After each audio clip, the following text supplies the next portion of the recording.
अस्सलाम वालेकुम दोस्तों और मेरे नौजवान साथियों और मेरी प्यारी बहन और बेटियों।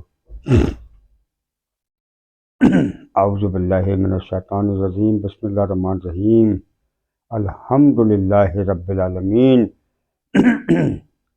रसूल करीम अम्मा बाद। दोस्तों और मेरे मोहतरम अजीज़ साथियों, हर चीज़ के दो दायरे होते हैं, एक्स वाई जेड। किसी भी चीज़ को ले लें आप, हर चीज़ के दो दायरे होते हैं। एक तहज़ीब का दायरा होता है और दूसरा बदतमीज़ी का दायरा होता है। यहाँ जो है, मैं तीन तरह के लोगों के बारे में आपको बताऊंगा। दुनिया में तीन तरह के लोग होते हैं दोस्तों और मेरे मोहतरम अजीज़ साथियों, दुनिया में तीन तरह के लोग हैं।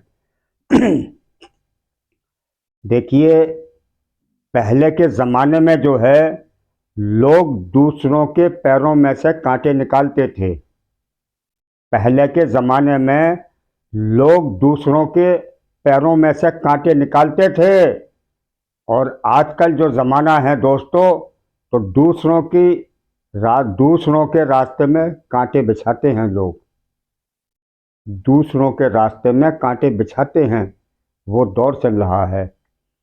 देखिए, मैंने अभी आपको बताया कि तीन तरह के लोग होते हैं। एक तो वो आदमी है जो ख़ानदानी पैसे वाला है और ख़ानदानी जो है पढ़ा लिखा है। मतलब क्या है कि उनके दादा भी जो है ग्रेजुएट थे, ग्रेजुएशन किए हुए थे, वालिद भी। तो फिर जाहिर सी बात है, बेटा भी ग्रेजुएशन करेगा और ग्रेजुएट होगा। वो ख़ानदानी मसला चल रहा है। एक होता है कि बिल्कुल जो है सड़क पर पड़ा हुआ है, उसको किसी बात की कोई फिक्र नहीं है। मिल गया तो खा लिया, किसी ने दे दिया तो पहन लिया।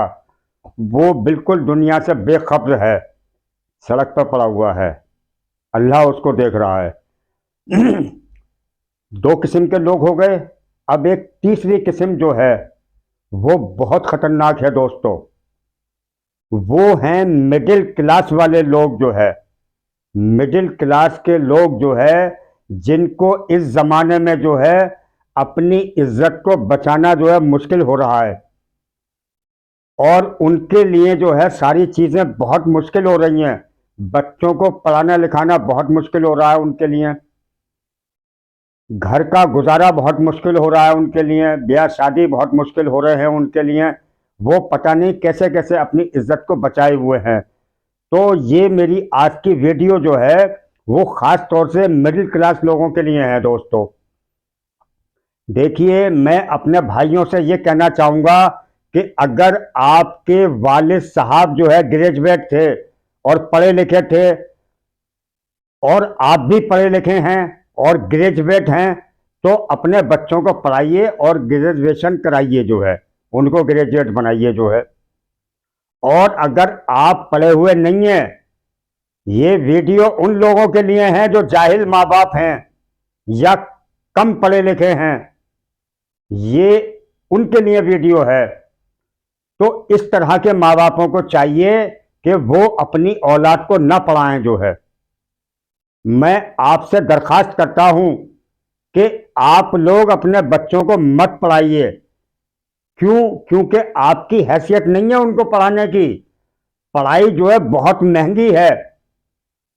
एक मिडिल क्लास बाप जो है, वो अपने बच्चों को कैसे पढ़ाता है, ये वो जानता है या उसको पैदा करने वाला वो परवरदिगार जानता है। वो बच्चों के पढ़ाने के लिए जो है अपनी ख्वाहिशात को मारता है और टाइम बे टाइम जो है वो सारे काम करता है जो उसको नहीं करना चाहिए।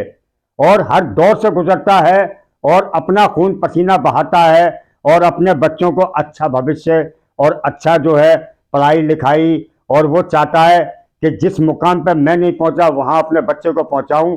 और एक माँ क्या करती है कि 9 महीने पेट में रखती है, और जब बच्चे को वो जन्म देती है, बेटा हो या बेटी, तो जिंदगी और मौत के बीच में होती है वो जो है। एक शख्स जो है, उसने अपनी मां को जो है कंधे पे बिठाया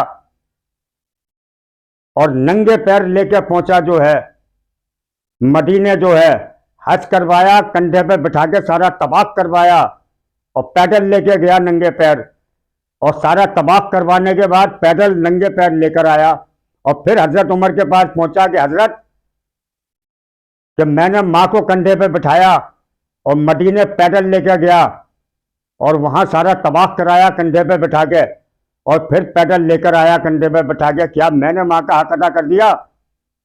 हजरत उमर ने फरमाया कि जब तू पैदा हुआ था तो एक दर्द की जो कशिश, एक जो मतलब दर्द की जो आह भरी थी तेरी माँ ने, अभी उसका हक भी अदा नहीं हुआ। कि क्या मतलब? कि इसका हक, माँ का हक तो आज तक कोई अदा ही नहीं कर पाया जो है।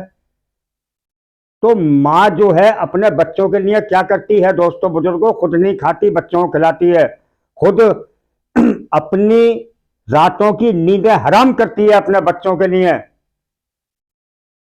और अपनी ख्वाहिशात को मारती है और खुद मर मर के जीती है अपने बच्चों के लिए कि हमारे बच्चे पढ़ लिख जाएं और किसी लायक बन जाएं।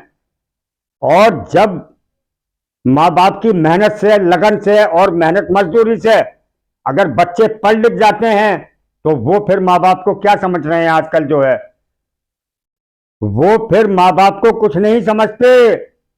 वो माँ बाप से ये कहते हैं कि तुम कुछ नहीं जानते, तुम कुछ नहीं जानते, अब तो हम सब कुछ जानते हैं, अब तुम हमारे बाप नहीं हो, हम तुम्हारे बाप हैं।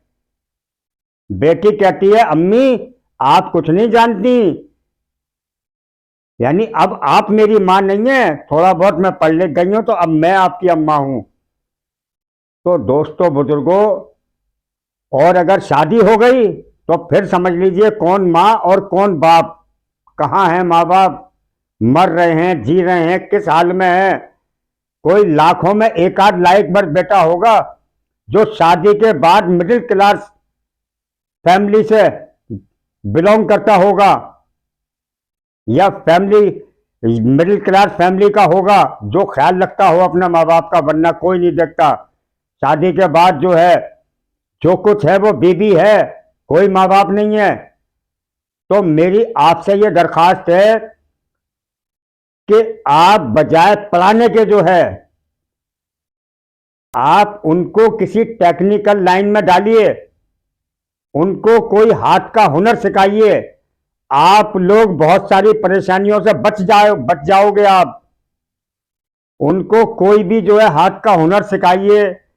एयर कंडीशन है, एसी वगैरह है, इलेक्ट्रिशियन की लाइन है, प्लम्बर की लाइन है, कारपेंटर की लाइन है, तमाम जो है देखिए आजकल कंप्यूटर का ज़माना है।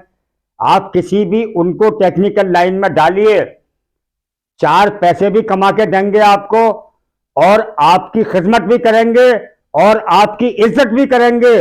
और अगर वो थोड़ा बहुत पढ़ लिख गए, पहली चीज तो गरीब का बच्चा पढ़ता ही नहीं, और अगर वो थोड़ा बहुत पढ़ भी जाता है तो फिर माँ बाप को कुछ नहीं समझता।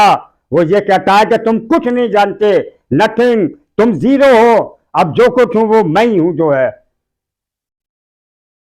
तो आप अपने आप को बहुत सारी परेशानियों से बचा सकते हैं। आप मत पढ़ाइए, पढ़ाई उनके लिए है जो खानदानी लोग होते हैं। खानदानी से मुराद क्या है कि भाई किसी के वालिद हैं कलेक्टर की पोस्ट पर थे, या किसी यूनिवर्सिटी के वाइस चांसलर थे, एफओ डीएफओ कंट्रोलर थे, या प्रोफेसर थे। अब उनकी औलाद भी वही है, अब उनकी औलाद भी वही है, पीढ़ी दर पीढ़ी चला आ रहा है मामला। तो वहां तहजीब का माहौल होता है, क्योंकि आजकल जो है पढ़ने लिखने के बाद, मिडिल क्लास फैमिली के बच्चे पढ़ने लिखने के बाद जो है इंसान नहीं बनते, बल्कि जानवर से भी बदतर हो जाते हैं। तो मैं आपसे यही दरखास्त करूंगा कि अपने घर में सुकून और शांति चाहते हैं और खुशहाली चाहते हैं, और आप ये चाहते हैं कि आपकी औलाद आपकी इज्जत करे और खिदमत करे, तो बिल्कुल मत पढ़ाइए उन्हें, जो है टेक्निकल लाइन में डालिए। जो है आप भी सुकून से रहेंगे और आपकी औलाद भी सुकून से रहेगी। बस मैं इतना ही कहना चाहता हूं। अस्सलाम वालेकुम व रहमतुल्लाहि व बरकातुहू।